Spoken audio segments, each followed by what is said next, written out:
Bonjour, bonjour à toutes et à tous, bienvenue dans ce Smart Impact, l'émission de la transition écologique, énergétique et sociétale avec mon invité aujourd'hui, c'est Benjamin Louvet, gérant matières premières chez Ophi Asset Management. On va se poser la question du lithium. La France doit extraire du lithium de son territoire, c'est ce que la ministre de la Transition écologique vient de déclarer. On verra si c'est réaliste. Notre débat, il portera sur la notion de finance utile ou comment orienter les flux financiers vers des projets à impact positif, social ou environnemental. Et puis dans Smart Ideas, la bonne idée du jour, c'est Graines de citoyens. Ce sont des box pour éduquer les enfants aux enjeux environnementaux et sociétaux. Voilà pour les titres, c'est Smart Impact.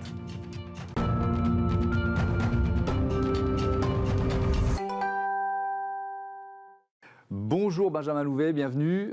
Vous êtes donc gérant matières premières chez Ophi Asset Management, un habitué de Smart Bourse avec Grégoire Favet. La France doit extraire du lithium sur son territoire. Voilà les déclarations de la ministre Barbara Pompili dans Les Échos. Comment vous avez réagi en lisant cette phrase ?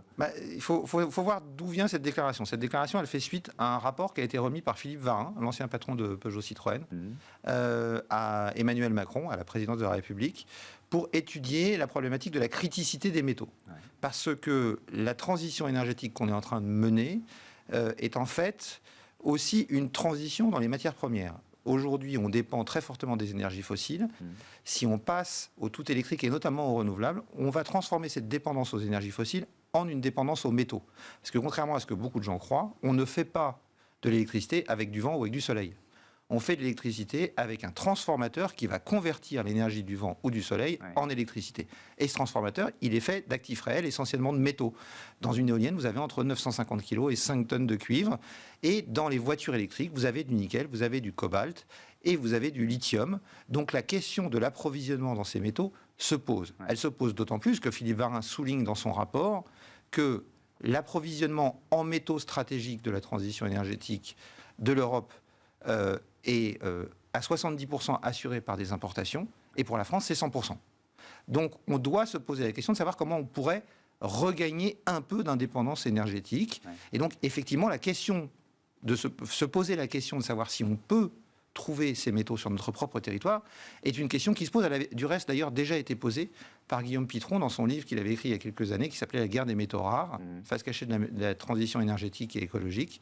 Et ça aurait plusieurs avantages. D'abord, évidemment, créer une certaine indépendance, et puis peut-être aussi avoir une mainmise, ou en tout cas une réflexion qui pourrait être menée sur la façon dont ces extractions sont menées. Sur les métaux dont vous parlez, le seul que l'on peut trouver en France, c'est le lithium, ou il y en a d'autres ? Alors, il y en a d'autres, mais pas dans des très grandes quantités. Ouais. En Europe, on peut trouver des métaux, du cuivre, on peut en trouver, effectivement, c'est une possibilité. Il y a un certain nombre de gisements de matières premières qu'on avait décidé de ne pas exploiter parce que il y a des contraintes environnementales, parce que c'est pas forcément une activité qui est très bien vue, ça détruit l'environnement sur place, et donc on a préféré laisser ces activités être délocalisées dans d'autres pays. Le lithium que l'on utilise, que l'on consomme aujourd'hui, vient d'où ?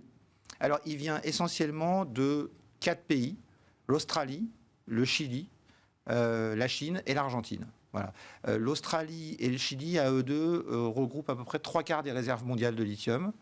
Et puis après, il vient aussi, il faut le savoir, de quelques compagnies, puisque les 5 plus grosses sociétés productrices de lithium représentent à peu près 80% du marché. Donc ça veut dire qu'il y a 2 sujets qui sont supplémentaires dans tout ça, et c'est aussi pour ça qu'on se pose la question de faire de la production chez nous, c'est que il y a un sujet diplomatique et géopolitique. C'est que la France a, dans les années qui ont passé, dans les décennies qui viennent de passer, essentiellement défini sa diplomatie en fonction de ses besoins en hydrocarbures. Et les pays qui produisent des métaux ne sont pas les pays qui produisent les hydrocarbures. Et donc il faut se poser des questions de refondre notre géopolitique. Je parlais du Chili, qui est un pays en plus où le gouvernement vient de passer très à gauche. La question de nos relations diplomatiques avec ce pays se pose. La Chine, évidemment, parce qu'elle est très présente sur le lithium, mais également sur beaucoup d'autres métaux de la transition énergétique. Donc c'est la première question qui se pose effectivement dans le cadre de cette transition. Donc vraiment, on a un nombre... Et puis la deuxième question, oui, c'est une question autour de cet oligopole il y a très peu de sociétés aujourd'hui qui concentrent une grosse partie du marché, et donc une certaine dépendance. Et elles sont quoi? Elles sont australiennes, chinoises, chiliennes? Non, pas forcément. Il y a une grosse société sud-américaine, SQM, il y a 2 grosses sociétés chinoises, Gangfeng notamment, et l'autre nom m'échappe, et 2 grosses sociétés américaines, Albemarle et Livent. Voilà. C'est les 5 acteurs majeurs de ce marché. Dans la citation de Barbara Pompili, je vais la citer in extenso, donc la France doit extraire du lithium de son territoire. Notre responsabilité, c'est d'abord d'avoir des contrats d'importation de long terme qui permettent d'avoir des règles sociales et environnementales normales dans les pays d'où nous allons importer, mais aussi d'aller chercher du lithium chez nous. On va revenir sur le lithium chez nous, mais ces contrats d'importation de long terme, est-ce que c'est le cas aujourd'hui et pourquoi c'est important ? Alors, c'est très important parce que, Barbara Pompili le souligne, si vous mettez en place des contrats de long terme avec une société, vous pouvez quelque part définir les conditions qui entourent ce contrat. Et notamment, un point très important aujourd'hui, que sont les contraintes environnementales. Parce que l'activité minière est assez décriée. Alors, je voudrais juste faire un petit aparté sur ce sujet. Ouais. L'activité minière est une activité qui est polluante. Il y a effectivement des émissions de CO2 pour produire les métaux. Mais il faut quand même garder une chose en tête. Aujourd'hui, 80% de notre énergie primaire, ce sont des énergies fossiles, qui représentent 70% des émissions de CO2 de la planète. L'activité minière dans son ensemble, tous métaux confondus, sur l'ensemble de la chaîne allant de la production jusqu'à la consommation, ce qu'on appelle le scope 1, 2 et 3, représente 11% des émissions de CO2 de la planète. Donc le gain, il est évident. Il faut passer à ces énergies renouvelables, mais ce n'est pas pour ça qu'il ne faut pas essayer de faire mieux. Et donc, l'intérêt de faire ces contrats à long terme, c'est que ça permettrait de mettre en place un cadre réglementaire qui impose aux sociétés avec lesquelles on travaille de prendre en compte davantage l'environnement. Parce qu'on a parlé des émissions de CO2, mais il y a un deuxième problème majeur, c'est que quand vous extrayez du matériel minier, vous récupérez un tout petit peu de ce que vous extrayez. En fait, la concentration, elle est généralement d'1 gramme, 2 grammes par tonne, suivant les métaux. Donc après, il vous reste plein de déchets. Qu'est-ce qu'on en fait, ces déchets, aujourd'hui, on les met généralement dans des barrages. Et donc, il faut aussi bien définir les conditions de mise en place, de containment de ces déchets. Parce que c'est arrivé, on se souvient tous du Brésil, où c'était arrivé il y a quelques années. Il arrive que quand ces barrages sont mal entretenus, qu'il y ait une rupture de digue, et à ce moment-là, vous avez des déchets miniers qui contiennent plein de choses qu'on n'a pas extraites, qui peuvent être du mercure, qui peuvent être de l'arsenic, etc., qui se répandent sur le territoire, et donc c'est un autre sujet. Donc l'intérêt de ces contrats à long terme, c'est ça. Alors, Benjamin Louvet, pour trouver du lithium en France, il faut aller où?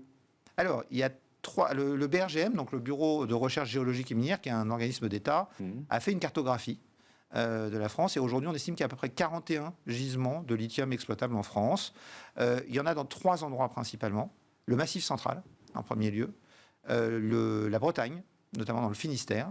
Et le Bas-Rhin. Enfin, le Grand Est, on va dire. Voilà, c'est les 3 endroits où on en trouve. Alors, avec des approches très différentes. On a des endroits où on a du lithium solide. Donc, le lithium, c'est un métal mou. Hein, c'est le plus léger des métaux solides. Et donc on le trouve sous forme de métal, généralement pas tout seul, soit avec des métaux, soit avec des minéraux industriellement intéressants, du quartz ou du kaolin par exemple. Et donc ça a un intérêt parce que ça rend la mine plus rentable. Oui, si vous pouvez ne pas extraire que du lithium, c'est plutôt pas mal. Et on le trouve sous forme de saumure. C'est comme ça qu'on le trouve beaucoup à l'état naturel, notamment au Chili. Et là, c'est intéressant parce que ça peut permettre de faire des extractions un peu différentes. Et Eramet vient de mettre au point une méthodologie sur le sujet qui a été testée dans le Bas-Rhin, justement, sur un gisement qu'on a appelé EGLI, pour European Geothermal Lithium, et dans lequel, en fait, on se greffe sur une installation géothermale qui sert à faire de la chaleur. On récupère cette eau et on fait passer cette eau dans un filtre avec des produits qui permettent de capter le lithium. Et donc, en fait, ce n'est pas vraiment une mine, ce qui est plutôt assez bien. Ça permet d'avoir moins d'impact environnemental. Et puis surtout, généralement, ces saumures sont extraites par évaporation de l'eau et donc on perd de l'eau, ce qui est une ressource aussi importante. Là, l'eau peut être réinjectée une fois qu'on a juste retiré le lithium qui est dedans. Donc, ce sont des méthodes intéressantes. Donc, je vous entends, il y a des expérimentations en cours. Si on veut créer ou recréer, j'en sais rien, une filière du lithium français, ça peut prendre combien de temps d'après? Alors, ça prend du temps. D'abord parce que ça fait très longtemps qu'on n'a pas fait de mine en France. Et donc, on a un peu perdu l'expertise sur ce sujet. Donc il faut prévoir des voies de formation pour avoir les experts sur ce sujet. La deuxième chose, c'est que si on veut pouvoir aller faire ça de façon efficace, il va falloir faire un gros travail préparatoire, notamment d'identification des gisements. Et donc, mieux comprendre les formations géologiques dans lesquelles on trouve du lithium. Et ça demande du travail de recherche important. Et puis après, il faut travailler aussi sur l'amont, sur comment, une fois qu'on a extrait ce lithium, comment on le transforme pour qu'il soit exploitable. Aujourd'hui, on utilisait dans les technologies de batterie essentiellement du carbonate de lithium pendant des années. Aujourd'hui, les nouvelles technologies de batterie préfèrent l'hydroxyde de lithium. Donc vous voyez, il y a des processus de production qui sont différents. Et puis il faut aussi travailler sur les processus d'extraction. Je le disais, il y a cette technologie d'extraction qui est beaucoup moins environnementalement problématique, qui a été développée par Eramet, qui est appliquée dans ce gisement test dans le Bas-Rhin, mais que Eramet veut également mettre en place en Argentine, dans un gisement qu'ils ont là-bas. Ça, ce sont des sujets sur lesquels il faut travailler. Mais il y a surtout un gros travail, effectivement, de compétences à développer dans ce secteur. Donc c'est quoi? C'est une décennie, 2 décennies Alors je pense qu'en tout cas, c'est plusieurs années, ça c'est une certitude. Normalement, juste pour vous donner un point de repère, entre le moment où on trouve une mine et le moment où on la met en exploitation, généralement il se passe entre 5 et 7 ans, plutôt 10 ans en Europe. Donc plus le temps de développer des compétences, etc. Oui, on parle, à mon avis, de plus d'une décennie. Merci beaucoup Benjamin Louvet, c'était passionnant. Merci d'être venu nous éclairer sur cet enjeu de souveraineté autour du lithium. On passe à notre débat sur la finance utile.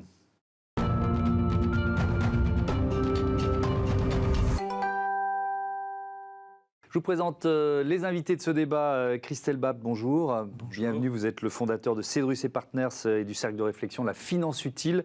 À vos côtés, Stéphanie Goujon, bonjour. Bonjour. La directrice générale de French Impact. Je commence avec vous. C'est quoi? C'est une association, c'est ça, French Impact? Alors, French Impact est issu d'une initiative gouvernementale qui était dans les engagements du président de la République pour créer en fait l'équivalent, on va dire, de la French Tech pour tout ce qui est économie à impact social et environnemental et innovation sociale.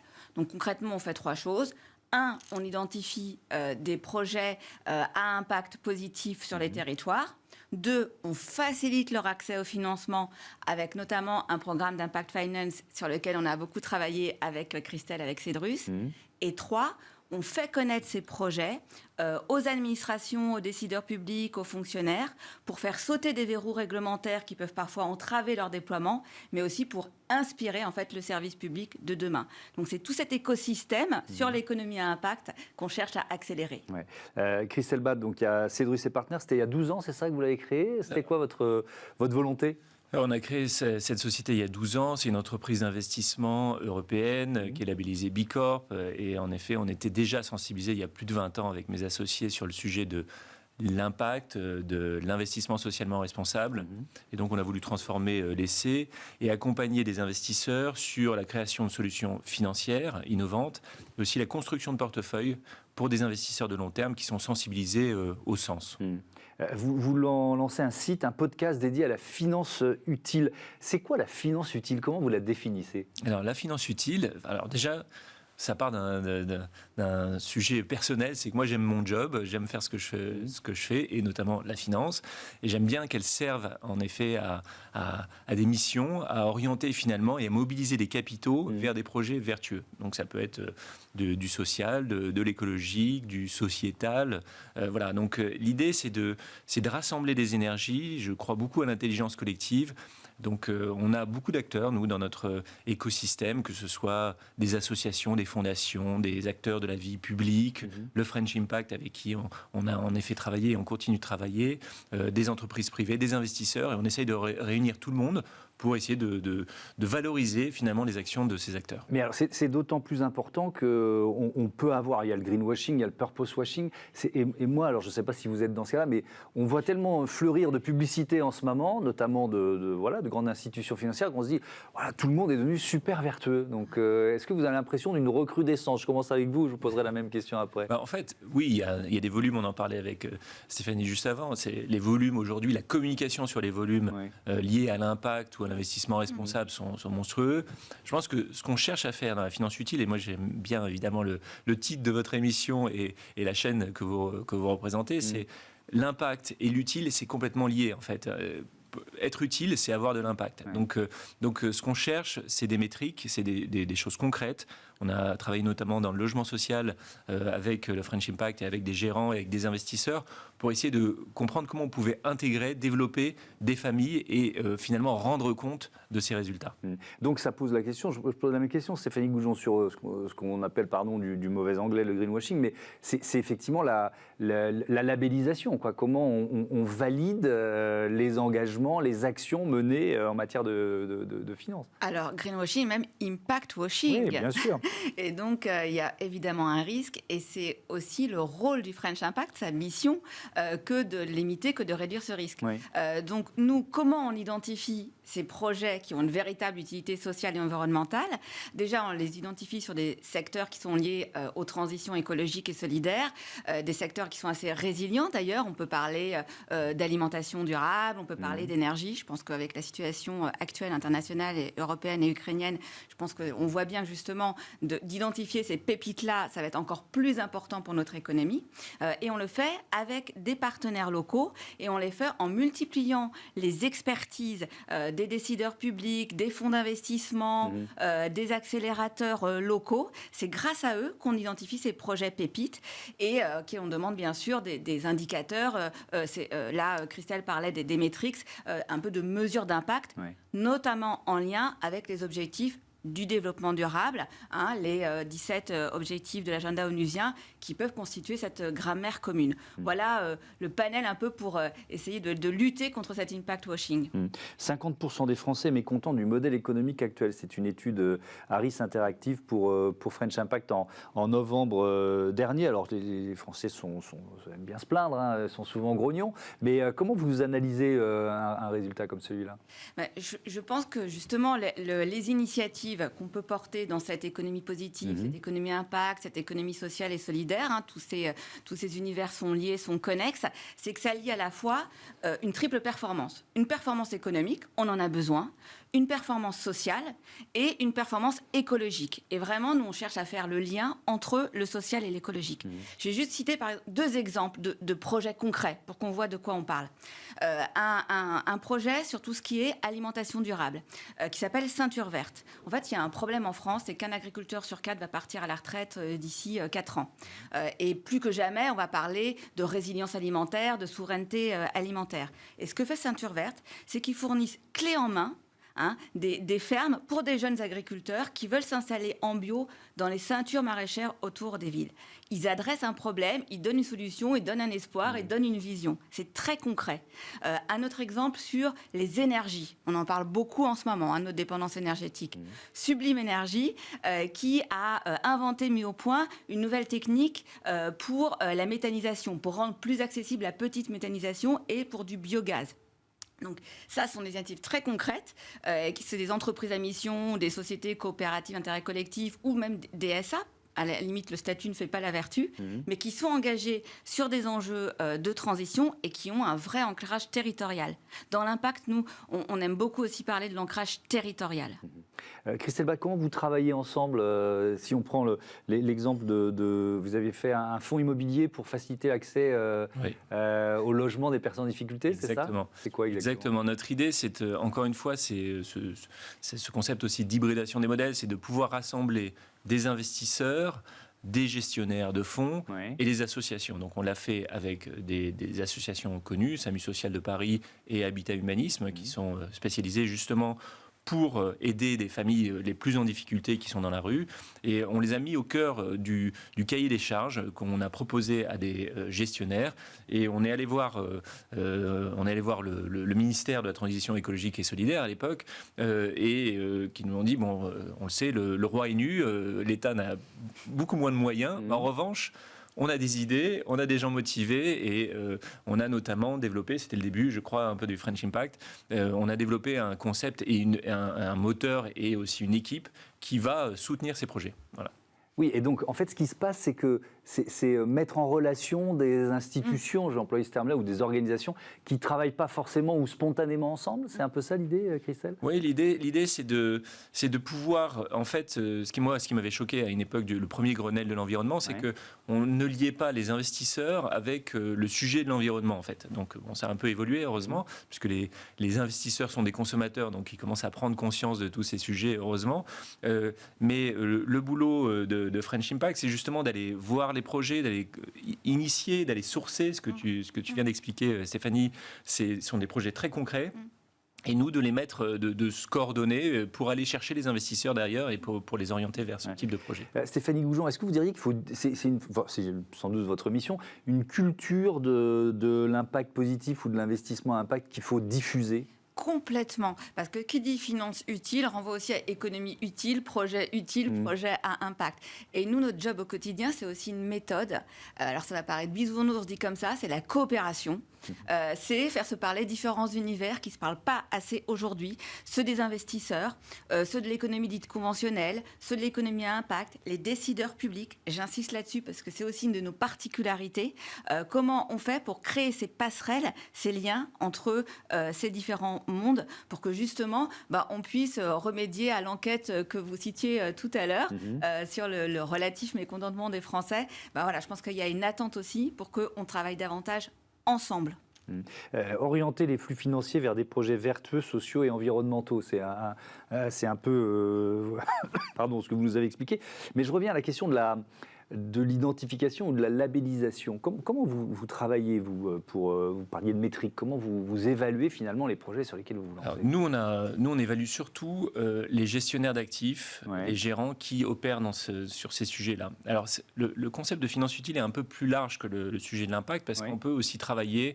Je vais citer notamment une société avec laquelle on travaille qui s'appelle Piteas Capital Advisor, qui cherche à optimiser les délais de paiement pour les PME et les ETI. C'est un vrai sujet, c'est un sujet de RSE typiquement, puisqu'on voit que les petites et moyennes entreprises sont en difficulté parfois pour gérer leur cash. Donc on va essayer d'analyser les acteurs de la vie économique, les financiers, les gérants qui opèrent sur ces sujets, ou dans les infrastructures, ceux qui vont travailler sur la réduction de la fracture digitale ou territoriale. Voilà, ça c'est notre méthode. Donc on va surtout regarder les équipes, leurs investissements et la façon dont elles opèrent pour pouvoir créer notre propre appréciation, qui n'est pas uniquement un label, finalement de l'impact qu'elles vont avoir en effet sur ces sujets sociaux ou sociétaux. Ouais. Alors les crises, on en a vécu une sanitaire, on est en train d'en vivre une géopolitique. Sont à la fois des accélérateurs de mutation de comportement, on l'a vu, mais il y a aussi un risque de repli sur soi ou de crainte ou d'envie de profit à court terme. Est-ce que c'est une difficulté à laquelle vous pouvez être confronté depuis quelques années, ça. C'est-à-dire pour pousser les projets impact. Vous voyez ce que je veux dire ? Et dans ma phrase, d'ailleurs, c'est un peu contre-intuitif. Il y a à la fois, oui, il faut changer de modèle, et en même temps, oui, mais là, je suis en difficulté financière, donc je ne vais pas prendre le risque. Alors nous, on observe plutôt un foisonnement d'initiatives, donc encore une fois, qui viennent des territoires, des initiatives locales, et qui ont envie de grandir, d'accélérer et de nouer des partenariats avec peut-être des plus grands groupes corporate. Et on travaille aussi au niveau européen, en partenariat avec l'OCDE sur ces sujets. Donc moi, j'observe plutôt qu'il y a un grand élan, qu'effectivement, on arrive plus facilement quand même à mobiliser des fonds vers les projets de territoire. En tout cas, nous, c'est le travail qu'on fait. On a 32 fonds d'Impact Investing partenaires aujourd'hui. Donc voilà, donc moi, je serais plutôt sur la première hypothèse. Il y a plutôt on est dans le positif. Merci beaucoup, merci à tous les deux. On passe à Smart Ideas.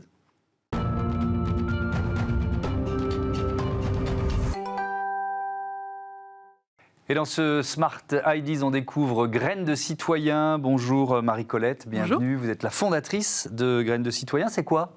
Ce sont des box aventures pour sensibiliser les enfants au développement durable, mais en s'amusant. D'accord. Qu'est-ce qu'on trouve dans ces box ? En fait, l'idée, c'est de partir d'un livre pour enfants que je détecte parmi les 10 000 nouveaux livres qui paraissent chaque année sur le marché. L'idée, c'est d'aller chercher une pépite qui permet de parler d'une thématique, soit écologique, soit sociétale, avec les enfants. Et ensuite, je tire le fil avec plein d'activités. Ça peut être des chasses au trésor, ça peut être des activités créatives, des expériences scientifiques, pour permettre aux enfants de comprendre les enjeux et aussi de les rendre acteurs. Donc, il y a plein de défis aussi à relever. Alors, on va tirer le premier fil, celui de l'environnement. Vous êtes venu avec des exemples. Alors, c'était quoi la thématique de cette box? En fait, la première box, c'était sur animaux en danger. Donc, l'objectif, c'était de montrer aux enfants, finalement, que l'homme a plein d'impacts sur son environnement, parfois sans s'en rendre compte. Du coup, j'étais partie d'un livre qui est par La Cabane Bleue, qui est un livre qui montre, finalement, tous ces impacts que l'homme peut avoir sur les animaux, avec la déforestation, voilà, les océans, etc. Ouais. Et le but, ensuite, c'était de montrer, avec plein d'activités, et de mettre en action les enfants. Et aussi, en fait, à chaque fois dans la box, ce qui est vraiment très sympa, c'est qu'il y a un échange avec un parrain ou une marraine. Là, en l'occurrence, c'était Amandine Renaud, qui est partie au Congo pour sauver les grands singes. Et en fait, j'ai expliqué aux enfants pourquoi elle faisait ça, quels étaient les enjeux, et les enfants ont pu poser des questions à Amandine. Et du coup, ça montre aussi qu'il y a plein de gens qui se bougent aussi sur les sujets. C'est quoi le modèle économique? C'est un abonnement? Comment ça fonctionne? Alors aujourd'hui, il y a 2 pans à l'activité Graines de Citoyens. La première, c'est vraiment les box pour les familles. Alors aujourd'hui, ce n'est pas un abonnement, ce sont des thématiques. Donc à chaque fois, il y a une nouvelle thématique que je propose et donc on peut prendre la box et on peut retrouver les anciennes thématiques également sur mon site. Et ensuite, là, je suis en train de développer aussi toute une activité au niveau des entreprises avec des interventions sur justement la sensibilisation à l'écologie ou à la thématique dont on va parler juste après, qui est la mission égalité homme-femme, par exemple. Donc voilà, j'interviens aussi dans les entreprises pour tout ce que j'apprends finalement à travers cette activité, aussi le retransmettre aux collaborateurs, par exemple, d'entreprise. Alors effectivement, sur cet aspect plus sociétal, peut-être le constat d'abord, il y a encore énormément de biais qui commencent dès l'enfance, en fait, c'est ça? C'est assez incroyable. Moi, j'ai 2 jeunes enfants, j'ai travaillé pendant 15 ans dans le développement durable, dans toutes ces thématiques, et le jour où j'ai eu des enfants, je me suis rendu compte qu'on parle de l'égalité homme-femme, etc., mais que finalement, tout se joue dans la cour de récréation. À 6 ans, en fait, le chiffre qui vraiment marque, je trouve, les esprits, il y a une grosse étude américaine qui a montré qu'à 6 ans, c'est un peu l'âge de basculement où la majorité des jeunes filles se pensent moins intelligentes que les garçons, pour plein de raisons. Et on se dit, mais à cet âge-là, qu'est-ce qui se joue pour que cette idée puisse venir dans leur esprit? Et finalement, il y a plein en effet, de biais, de préjugés, de stéréotypes qui continuent à perdurer sur des activités qui sont faites plutôt pour les filles, pour les garçons, et donc demain des métiers. Même des comportements. Comportements. Soit sage pour l'une et soit fort pour l'autre, quoi, c'est ça. Exactement ça. Et donc dès le plus jeune âge, on construit finalement une identité sociale liée au genre, alors que finalement, l'idée, ce serait de pouvoir ouvrir le champ des possibles et qu'on soit une fille ou un garçon, finalement, que l'ensemble des métiers ou des activités puissent nous être... Alors, qu'est-ce que vous proposez dans la box qui sera sur ce thème? Alors, du coup, c'est la prochaine thématique. Il va y avoir un livre qui va être avec Talent Haut, donc qui est une maison d'édition qui est très engagée justement sur cette thématique de l'égalité des sexes, des genres. Et ensuite, il y aura plein d'activités. La première, ce sera un petit carnet à remplir en famille pour mieux se connaître, apprendre à connaître ses goûts et finalement se comparer qu'avec papa, maman, mon frère ou ma sœur, mes goûts ne sont pas liés à mon genre, mais ils sont plus liés à moi, à ma personnalité. Donc les couleurs que j'aime, les saisons que j'aime, les activités que j'aime sont pas liées à un genre. Donc ça sera un petit cahier à remplir ensemble. Ensuite, il y aura plein de choses. Il y aura des ombres chinoises où finalement, on va pouvoir jouer et se rendre compte qu'un cosmonaute, ça peut être un cosmonaute ou une cosmonaute. En fait, on ne sait pas forcément le genre. Voilà, il y aura des expériences scientifiques et il y aura toujours des défis à mettre en place dans son quotidien, dans son école, dans sa famille, pour un peu décoller les étiquettes qu'on peut parfois mettre avec sur les là autres. Aussi très rapidement un parrain ou une marraine, un témoin. Exactement. Là, l'idée, j'ai voulu partir sur le monde du sport et donc ce sera une championne de France de rugby féminin qui montrera que finalement on peut s'éclater dans un sport qui est étiqueté pour les garçons et avoir un parcours qui est assez incroyable. Merci beaucoup, merci Marie-Colette d'être venue nous présenter Graines de Citoyens. Voilà, c'est la fin, et de Citoyennes, donc c'est la fin de cette émission. Merci à toutes et à tous de votre fidélité à Bismart. À très vite.